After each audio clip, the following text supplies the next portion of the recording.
wanted to just talk about something today because I'm going to do some more in-depth talks on this.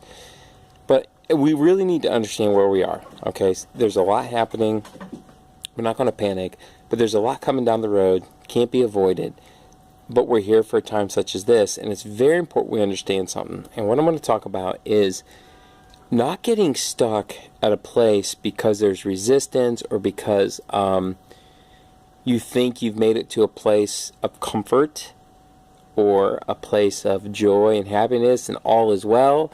You know, we get in these modes where either something's pressing and it's just got us down, right? So we don't press through it. We just kind of mope around or it's just really large and seems like a giant and it's hard to overcome. Or sometimes we get in a place where life is so awesome and we're really happy and we're really contented and we just want to stay parked there, okay?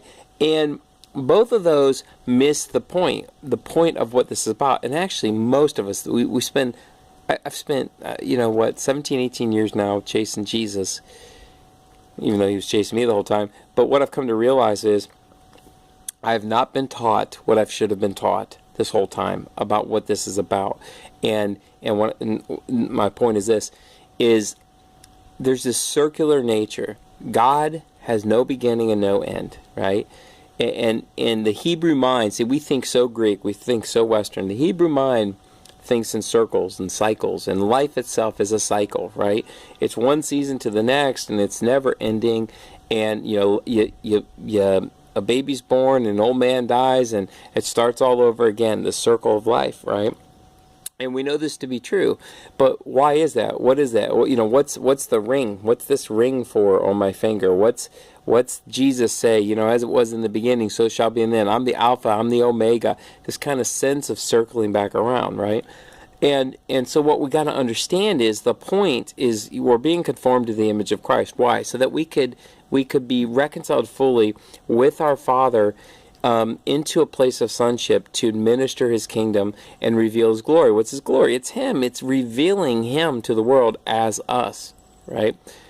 But he can't do it as us until the soul and the body come into conformity, right? And all that's a process of sanctification and it's taking place. But what you find is most of us get stuck.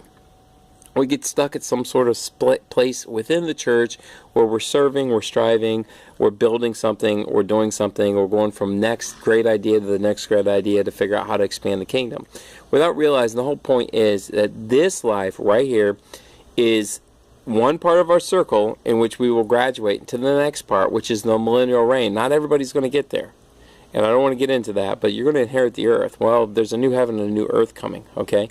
And that millennial reign is yet again another circle, and each step of the way is progressing you closer and closer and closer to this place of co-heir, co-ruling God's eternal kingdom, which is always going, always growing, always expanding, and you got to get into this circle mindset.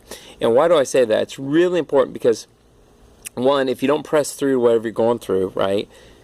Hopefully if you understand, pressing through gets you to a graduation point so that you can start over.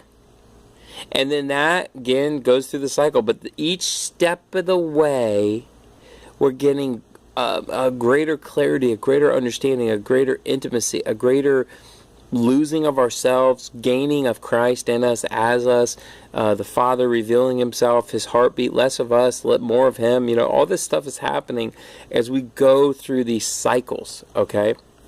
And so it's really important that we capture this, because if not, we'll either get I want to get to a point of being happy. I want to get to a point of being content. If I could just reach here, well, guess what?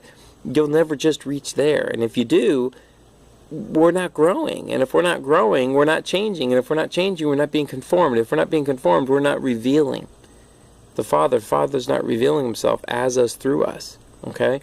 So it's really, really, really important to get this concept of the circular nature, no beginning, no end, and understand how life works like that, and embrace it, and go through it, but know what it's for. All right? That's the key, I think, is where are you looking at on the mountain, and where are we climbing to? Everybody is going to the same place. The goal is the same for everybody, but everybody's life looks unique. That's the beauty of the Lord. He is endless in his expression. Look at behind me. Look at all that right there, right? That's all expressing God, but unique. Same thing with us. So, anyways, it's 5 minutes into it. I hope that makes some sense. So, if you're in a rut, push through. Go. Keep climbing. You got to keep climbing. If you hit a summit, well, it's time to fly, because you're going into a new place, and just embrace it and go for it. And as always, it's so good doing this journey with you. It's so good. Love you guys. Comments, questions, anything, just, engage. Talk to you soon. Have an awesome, blessed day. You've just watched the Morning Brew Daily Devotion with David Cross. For a more in-depth study on this and other transformation discipleship topics with a prophetic perspective, visit our website at www.mountainguideministries.com.